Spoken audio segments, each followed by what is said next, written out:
Welcome back to a brand new Clan War League video. Today is War Day 4 and I'm going to be doing my hit on base number 2. But before we jump into that, let's check out how we did in the previous War Day. As you can see, we played against Acceptance and we were able to win by 1 star. Thanks to the JJ here who got a 2-star. Bit unfortunate, I think his Warden was on air or something like that. Anyways, we moved past it. So far so good. As you can see, we do have 44, 44, 45 and we are perfect for today.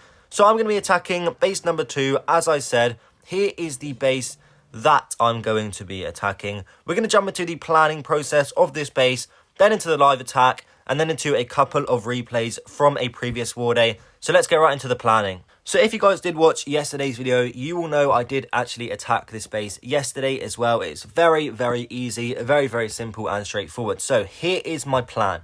Going to start the RC on this mortar. She's going to go to the Wizard Tower. We're going to use maybe a Super Barb or something here to tank this Expo so that we don't have to use an Invis Spell on the first cycle. That would probably make more sense when I show you guys in the live attack. Going to use an Invis Spell on this area to redirect the RC so she goes into the scatter shot on the Multi-Inferno. She's going to take down a portion of the base, something like this. Then we're going to go with the Root Riders into this Expo here.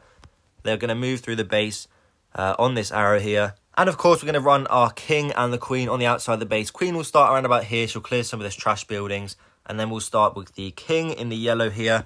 He's going to move through the base like that, all the way down to here. Probably will break him at some point. And then we're going to use our first Overgrowth spell like this. And then our second Overgrowth spell, when this Rage Tower triggers, we're going to go like this. Then we're going to be able to push our Root Riders through like this. First Overgrowth wears off, we go to the Hook Tower. Then we go to the other Rage Tower. Take care of that before turning back to this Rage Tower, where there will be no rage damage because we've already triggered the Rage Tower beforehand. And then we've dropped the Overgrowth. Overall, this base is really easy. I've attacked this style of base 100,000 times. And I've tripled them 100,000 times. So without further ado, let's get into the live attack. Okay, we are live. Remember, you can find the link to this army in the description of the video. But let's get this show on the road. Go with the Super Barb now. As you can see, tanking the damage from that Expo, so that we won't have to use an Invis on the first cycle. Hope that does make sense. Anyways, as you can see, going into the scatter shot now.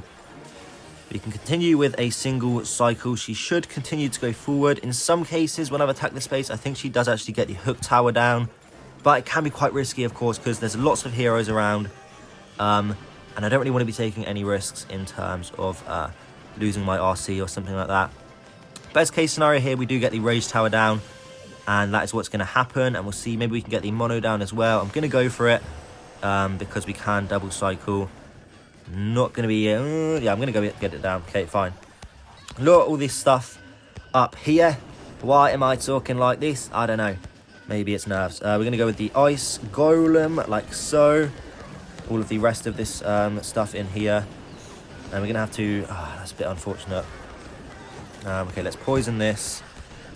That's going to slow down my fun a little bit, so it's going to be slightly awkward here at the start.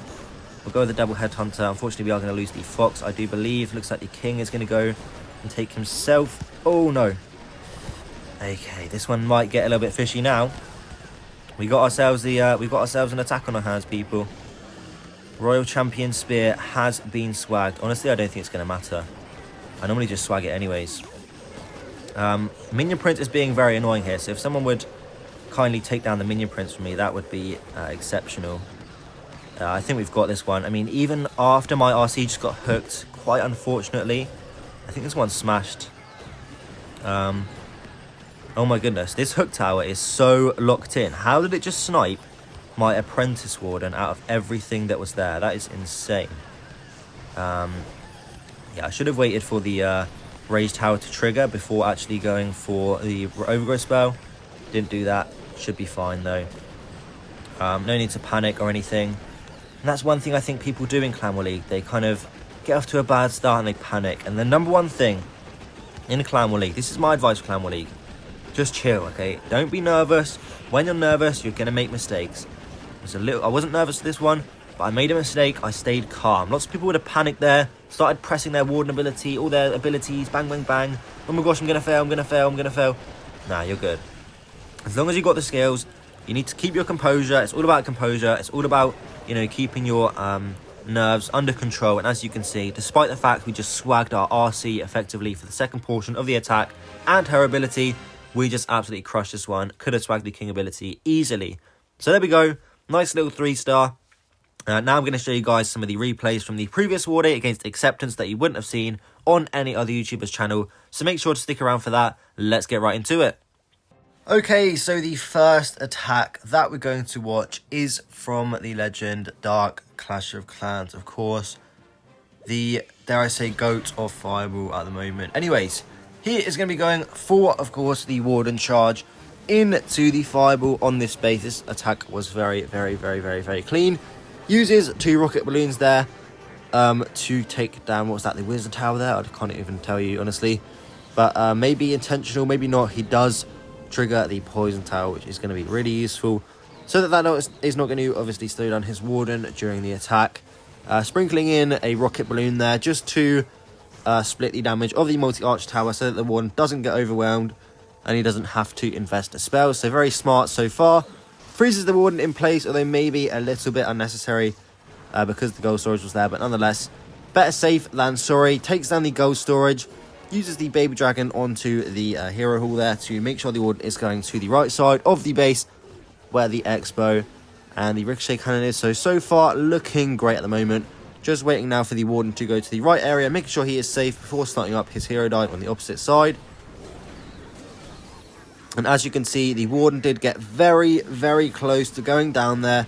He did use the poison spell, perhaps a little bit panickedly, onto that Queen there. Unfortunately, he did have to invest in Invis spell regardless, but still looking very strong. Anyway, starting with the Queen and the King, using the Siege Barracks to funnel, and those 2 rocket balloons there on that ricochet cannon are going to do some amazing work. Puts in one more ricochet cannon, puts in one more balloon, making sure he does get the ricochet cannon down, and he's moving into the base here.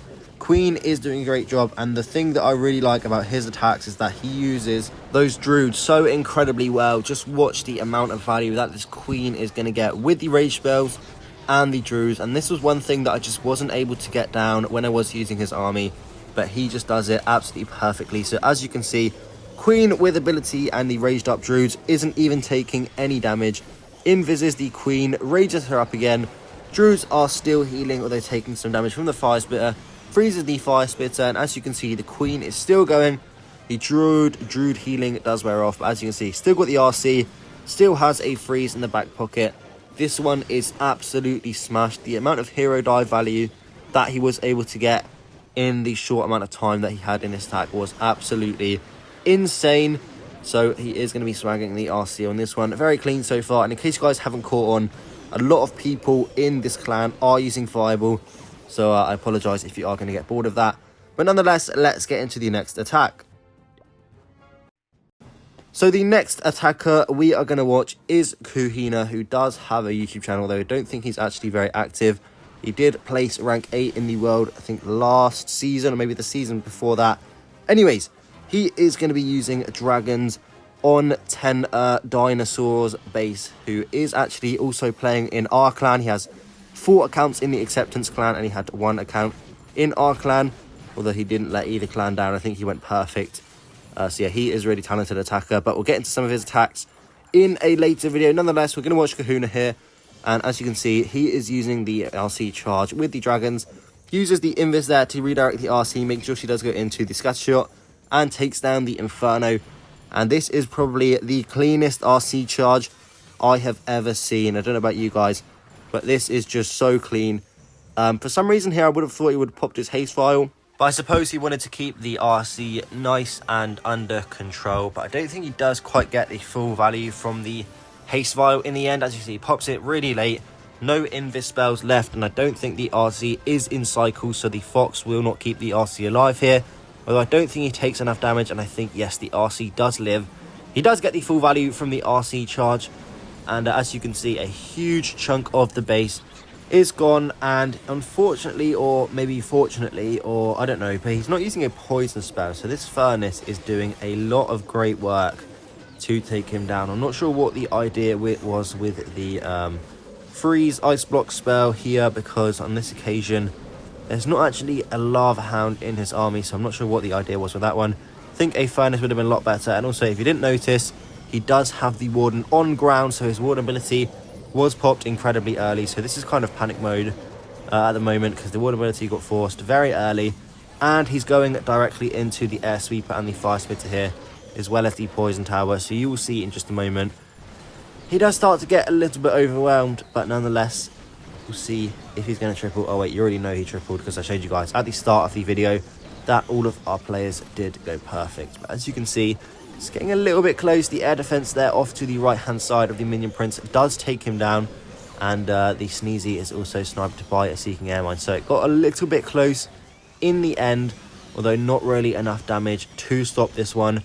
Does have the 2 rocket balloons there, so that the Phoenix and the King and the couple of super minions he has there will be enough to finish off the base. But as you can see, perhaps a mini mistake, but he does not use the Ice Book spell, which was probably not needed in the first place. Finds the Nado at the end of the attack, and there we go. Triple for him. Let's get into the next replay. So the final attacker that we are going to watch then is Clay Ulle, don't know. It's not actually Clay, who I've showed you before, it's a different person. But nonetheless, they are using the Mass Furnace army, which I did really struggle with, but they did a really clean attack on this base here. So he's going with the Warden Charge into this multi-Inferno tower. Now, initially I thought he would try and aim for the Town Hall on this attack. You will see what he does in a minute. Pretty odd, maybe, I don't know, but it did work out. Obviously, you guys know we did get the perfect War Day against Acceptance. So yeah, unfortunately, spoilers. I did hear also the Flame Flinger down there. He did start a Flame Flinger. Tons of value to be had from that Flame Flinger. There is basically 0 defenses, which can outrange him around that bottom compartment. So he should be able to get a ton of value from the Flame Flinger. Nonetheless, though, the Warden is benefiting from the Fire Mites tanking, and the Crusher Mortar is about to engage onto the Warden. Still looking really, really good, and that Crusher Mortar is not so scary when you're doing a Warden Charge attack. And as you can see, he doesn't go for the Deeper Fireball onto the Town Hall. He actually only goes for the Crusher Mortar, which was already quite low on health anyway. So the CC does stay up, which was probably intentional, but I still think that maybe getting the CC down would have been the better option in this case. But he probably knows better than me, because you guys know how bad I did with the Furnace army if you did watch the episode. Anyways, he's starting up the hero dive here, using 3 furnaces to push the King and the Queen into the base. And the Warden is still going strong. Over on that other side there, just note that his healers are just barely out of the range of that Town Hall. And he would have been in a lot of trouble if the Town Hall did lock onto his healers. Because, of course, he doesn't have any rocket balloons that he can use to go in and grab the Town Hall. He does just have to wait for the furnaces to eventually take it down. And there you go, I think they take it down in just a moment here. Starts up the final furnace behind the Warden. King gets a huge amount of value there with the boots and the ball. Manually pops the Flame Flinger so that the furnaces do not get targeted by the Expo. And as you can see, the Expos are just out of range. They are trying to take down the Fire Mites one by one, but looking really clean. Still has the Queen ability. 30 seconds left in this replay, and as you can see, this base did not stand a chance. I believe he was able to swag the RC in this attack as well. So again, if you guys haven't caught on already, Furnace, Fireball rocket balloons are all great options for your Clan War League attacks, because, you know, they can be really, really good when you can thoroughly plan the base. Make sure you can get some nice value. Of course, he did spot the Flame Flinger in this example, and as you can see, completely swagging the RC. So very, very clean attack from Ulle here. But let's get into the recap for today. So there we go. That was my day number 4 hit in the Zeus 2 clan. So far, so good. As you can see, 4 attacks, and we are still perfect today. Hoping for another perfect day so that we can get a high rank. Although we are far from the end, we do need to get some defenses in this War Day, making sure that we're getting all of the bonus 10 stars from the war wins. No draws are acceptable. But that's all I have for you guys in today's video. Be back again with a new video tomorrow, but until then, goodbye.